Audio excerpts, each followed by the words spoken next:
What up, YouTube? We recently had a video go nuts. You guys loved it. You were in the comments, please do this again, please do this again, please do this again. And so we're gonna do it. That video, Ted Ed riddles. Well, this time we're getting a little crazy. We're going pirate style.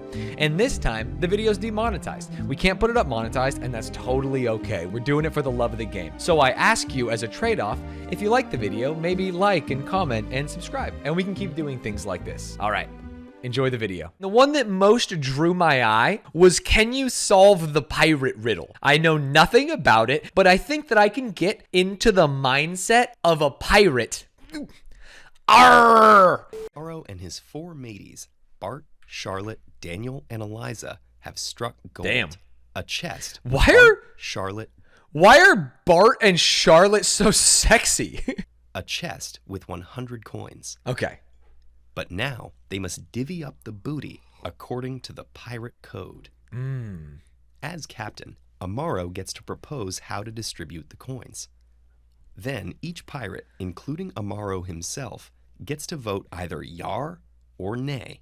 Oh, this is like the, you have two kids. One of them cuts the treat, splits the treat. The other one gets to choose the half. It then benefits the first kid to be as equitable as possible, because if he tries to cringe, the other kid will cringe him. If the vote passes, a classic double or cringe. If there's a tie, the coins are divided according to plan. But if the majority votes nay, Amaro must walk the plank, and Bart becomes captain. Oh? Then Bart gets to propose a new distribution, and all remaining pirates vote again. If his plan is rejected, he walks the plank too, and Charlotte takes his place. This process repeats, with the captain's hat moving to Daniel and then Eliza until either a proposal is accepted or there's only one pirate left. Naturally, each pirate wants to stay alive while getting as much gold as possible. But being pirates, none of them trust each other. So they can't collaborate in advance. You can't collaborate? And being bloodthirsty pirates, if anyone thinks they'll end up with the same amount of gold either way, they'll vote to make the captain walk the plank, just for fun. Oh, they're dirty dogs. Finally, each pirate is excellent at logical deduction, and knows they put on the nerd glasses. That the others are, too. What distribution should Amaro propose to make sure he lives? Okay, here's what we think. So the problem is the other four have no incentive for Amaro to get any money whatsoever. They can very easily overrule him, kick him off because they're bloodthirsty, and try and get their own money. The two people who might be slightly incentivized to work with Amaro would be the next two. Because if Amaro walks the plank, Bart, or whoever was the second person, is now in the same exact position as him, where the other three could just eliminate and save the money. So I believe what Amaro needs to do is get some kind of split where him, Bart, and Booba Pirate get the money, and the ones he does not need to work on convincing are the last two. If he can split between the first three, he's good. So in fact, I think the best for Bart would be like 33, 33, 33, 33, 33, 34, whatever. For the first three, none for the last two. All in favor say aye. Oh wait, they can't get the same amount? Was that what it was? There's no reason the last two would ever keep anyone on the boat, especially the last one. He looks Bart in the eyes and he says, hey, if you kick me off the ship, they're kicking you off the ship next. They have no reason to keep you. So here's what we do. We say, Eliza, suck my ass. Us three are taking the booty, boys. And I'm going to take the smallest share. Remember, if you don't accept this, Bart, you are getting kicked off the ship next, guaranteed. And third woman, hey, you're going to get the largest share. And then they are going to get nothing. I think that's good, right? I could be wrong, though. Let's find out. This one feels like I got there too simply, which means there's definitely a real way. If we follow our intuition, it seems like Amaro should try to bribe the other pirates with most of the gold to increase the chances of his plan being accepted. But it turns out he can do much better than that. Why? Like we know that he only has to give Elizabeth one, because that's more than the zero. Like, the only thing she can guarantee is one. The pirates all know each other to be top-notch logicians. So when each votes, they won't just be thinking about the current proposal, but about all possible outcomes down the line. And because the rank order is known in advance, each can accurately predict how the others would vote in any situation. She has the most outcomes to consider, so let's start by following her thought process. She'd reason this out by working backwards from the last possible scenario, with only her and Daniel remaining. That's what we talked about. If it's her and Daniel, she's fucked. She gets 0. Daniel would obviously propose to keep all the gold, and Eliza's one vote would not be enough to override him, so Eliza wants to avoid this situation at all costs. Now we move to the previous decision point, with 3 pirates left and Charlotte making the proposal. Everyone knows that if she's outvoted, the decision moves to Daniel, who will then get all the gold while Eliza gets nothing. So to secure Eliza's vote, Charlotte only needs to offer her slightly more than nothing. The 1 coin, that's what I'm talking about. So she could do the 99-0-1, and then Eliza has to say yes. But we can extrapolate that further up the line. 1 coin. Since this ensures her support, Charlotte doesn't need to offer Daniel anything at all. As captain, Bart would still only need 1 other vote for his plan to pass. He knows that Daniel wouldn't want the decision to pass to Charlotte, so he would offer Daniel 1 coin for his support, with nothing for Charlotte or Eliza. Right, because it's 1 coin is better than 0 coins. Now we're back at the initial vote with all 5 pirates standing.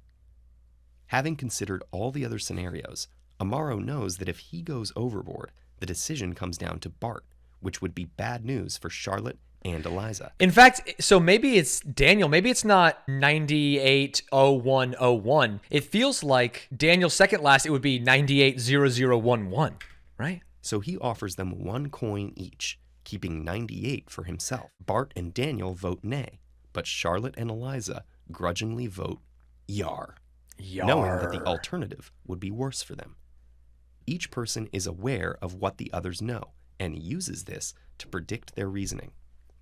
And the final distribution is an example of a Nash equilibrium, where each player knows every other player's strategy and chooses theirs accordingly.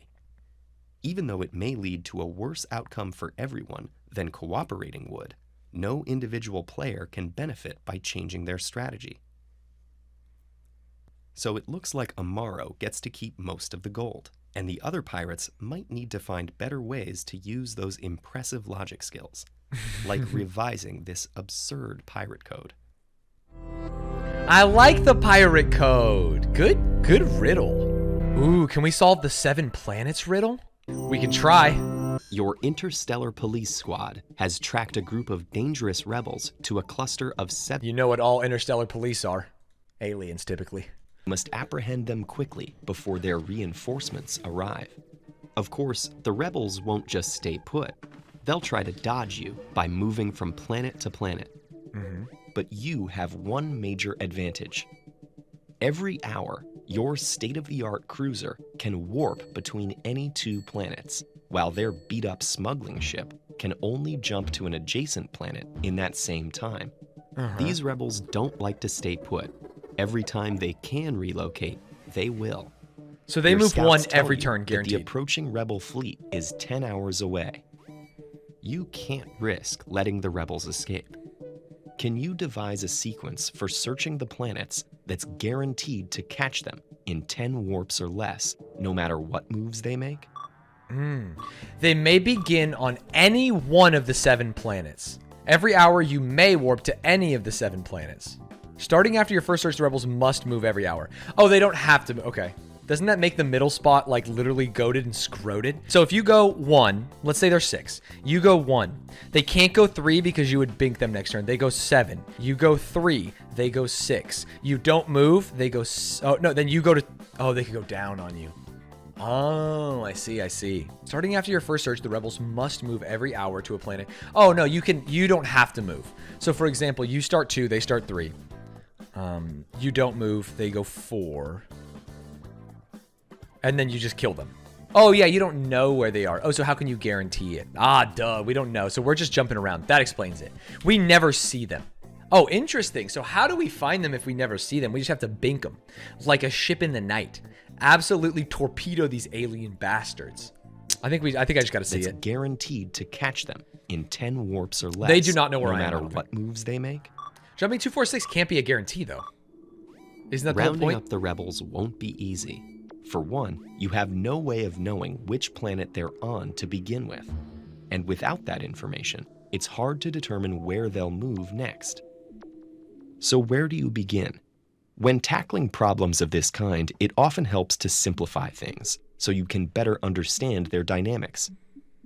Let's imagine that this cluster has the same arrangement, but no outermost planets, leaving only the 4 in the center. We still don't know which planet the rebels start on, but there's one key feature. The 3rd planet is adjacent to all others, which means the rebels either start there and move somewhere else, or start on one of the other planets and have no choice but to move to planet 3.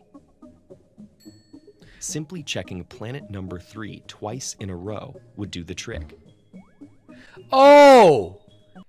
You cannot move. I forgot that you cannot move, right? Adding the 3 outer planets adds a bit more complexity, but the same Wait, strategy can you not move? remains. We want to check the planets in an order. I was that assuming will I had to jump 1 or 2. Corner the rebels.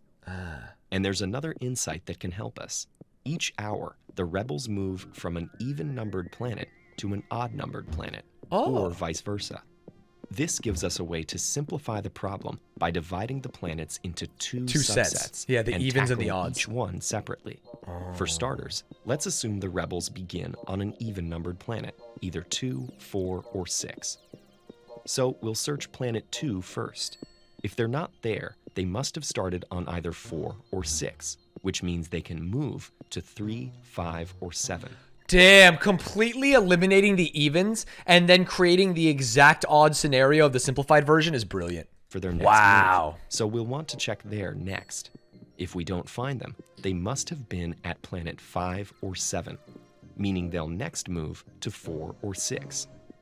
Let's now search planet 4. If they're not there, they must have gone to the 6th planet and can only flee to 3 or 7. If we next scour planet 3 and don't find them, we know they went to planet 7 and are now cornered. They can only move to planet 6, where we'll apprehend them on our 5th search. Of course, this plan only works if they started that even. the rebels were on an even-numbered planet. Yeah, That doesn't necessarily always But what work. if that assumption was wrong? Because they could just, in that example they just gave, chat, they could just start on 1 and absolutely bamboozle you. must have started on an odd-numbered planet. And because they move to an adjacent planet every hour, their location must alternate between odd and even-numbered planets. This means that if they were on an odd-numbered planet to start, after 5 moves, they'd be on an even-numbered planet. All we have to do now is repeat the sequence. Searching the planets in order 2, 3, 4, I see. 3, 4, 3. You do an odd 6 number to get them on the leaves opposite, rebels nowhere to run. even odd digit. Order is restored to the galaxy. Wow. Wow. Good riddle. I like that one. I would have never logicked that one out, but I like the idea of splitting it up to like, okay, he can either start on an even planet or an odd planet, and then we figure it out, you know?